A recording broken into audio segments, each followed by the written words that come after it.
Okay, so this is my video response to your Craigslist post, not Craigslist, Reddit post. I have this whiny cat that I have to feed, so I'm gonna do that. But um, while we're talking about vans, I'm not in a van. I'm in my girlfriend's apartment, and I kind of do the van thing part-time because it's not perfect. And something that I learned was that um, you have to work and move, and it's not going to be perfect and ready when you want it to be. So I don't know if that's something that you were struggling with, but that's something I was struggling with, and I know now that's not the case. So um, yeah, with your van, as far as brake problems, a lot of the problems, honestly, I feel like I have personal experience with, and I think that um, they are major problems, but it's not something that's going to, end your whole van life dream. Like, you have to be able to, take it for what it is and roll with the punches, and that's what I had to do when I got my van. One of the brakes was locked.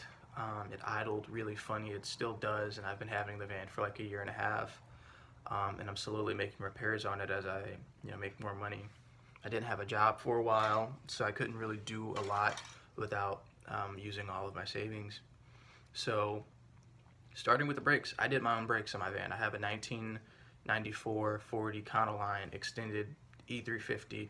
It's a big thing. And I did the front and the back. And it took hours and hours, and it cost me about $300 in parts, but I saved a lot of money just doing it myself. And you do become way more savvy. And there are tons of videos out there to fix that stuff. You don't have to take it to a mechanic. Um, as far as the shaking that you have with your van, I had a similar problem. I started a job and I'd never been on the highway. It was basically a delivery job, and my van would shake horribly. And I drove like that for like um, maybe a month because I didn't have money to repair it. So I was just kind of hoping that I could fix it. So something like that definitely is going to be also a major concern right there with the brakes. But I fixed it myself.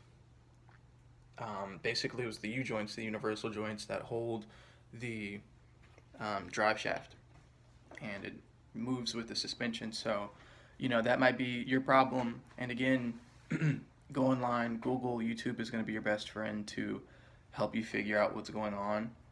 Um, I had an easier time diagnosing problems like that because it was so apparent. The guy who I bought my van from, he neglected it so badly. So I could hear the problems, and I still do. And so I know now as problems, pop up, I'm like, okay, this is this, and this part might last another year or something like that. So I have to repair it or replace it. So it might be your U joints. It may be, you said your wheels are balanced. It may be the brakes. Like even when your pads are unevenly worn, sometimes when you brake it wobbles, and that may be happening when you're accelerating too. I don't know, but there are a lot of reasons why you could have that problem, and when you find out the reason, that's going to help you determine if you can fix it or not. The hole in the floor, I think, is a big issue, given the fact that it's a mounting point. It looks like where the body mounts to the chassis. So I would say if it's moving a lot, if you feel like it's moving a lot, definitely you want to get that done ASAP. If you know someone who can weld, just have them weld. And I'm not a mechanic, I'm not a professional, but this is what I would do because I'm a cheap bastard. So if you're not like me, don't do this.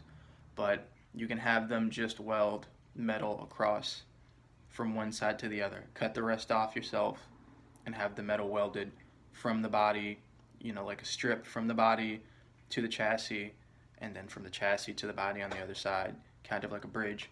And that'll work as a temporary fix, and put like some fiberglass on top of it.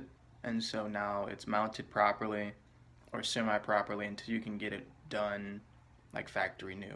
And if you want to, if you're going to have to start getting tools, or at least renting tools, to make sure you can do projects yourself. So an alternative to that is going to a scrapyard finding a van like yours, any of the E series from, the 90s to early 2000s, and just cut out that floor section that you need, and then put it back in, and then you can just get it spot welded back in for way cheaper, and you can do it yourself if you can rent a welder or buy one from Harbor Freight and then return it. Okay, let's go outside. Cat wants to go outside. So, there's solutions. You just have to be creative. Some people do van life because, like me, they don't have a lot of money and they want to save some money. And some people do van life because, they want to have fun and they want to do it cheaply. Some people do it just because it's trendy, But if you're like me and you don't have a ton of money, you just have to be creative and patient and, understand that it's not going to be perfect starting off, and it's not going to be perfect for a while. But it's one of those things, I think, that the longer you stick with it, the better your situation gets. And the more, I think, as a person, you kind of become not only more mechanically apt, but also more creative. More, you have better problem solving skills when you run into these problems. And, for me, I'm a horribly anxious person, or I was when I first started this, and now I'm very chill. Now when stuff happens, I'm like, I'll figure it out. My my car stopped in the middle of traffic, and before I got the van, I would have been like, oh, well, I would have like freaked out. But after I got it, I was like, oh well, I'll be fine. My tire burst like 2 weeks ago at 4 in the morning at the hospital, and I was like, I'll figure something out. I'll just ride it home 40 minutes like this, just real slow. It'll take me hours, but I'll make it there. So, that's my 2 cents on the matter. I think with your mechanic, I had a similar situation with my mechanic where they replaced a part that didn't necessarily need it to be replaced. And I understand why they did it, but I was like, you didn't have to replace that, and you charged me $120 for it, or $140. And, my car was in the shop for a month, and I just got a job, and I thought I was going to put the car in the shop for a week, and then I was going to get back, and I was going to be able to start working, and it took a month, and I was afraid I was going to lose my job, and thankfully I didn't, but yeah, it's going to be tough, and the more creative you're able to be, and the more open you are to being flexible and just making it work, I think the better off you're going to be. And if you can't really adjust to that, then I think that you are better off selling it, honestly, and getting something better, at a later time. And I think this is a good time. I mean, like, to get a van anytime really is a good time.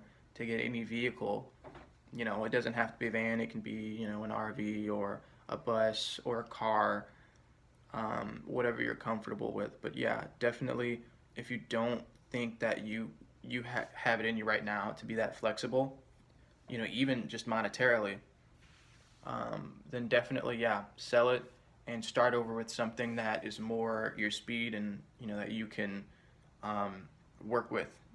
So, yeah.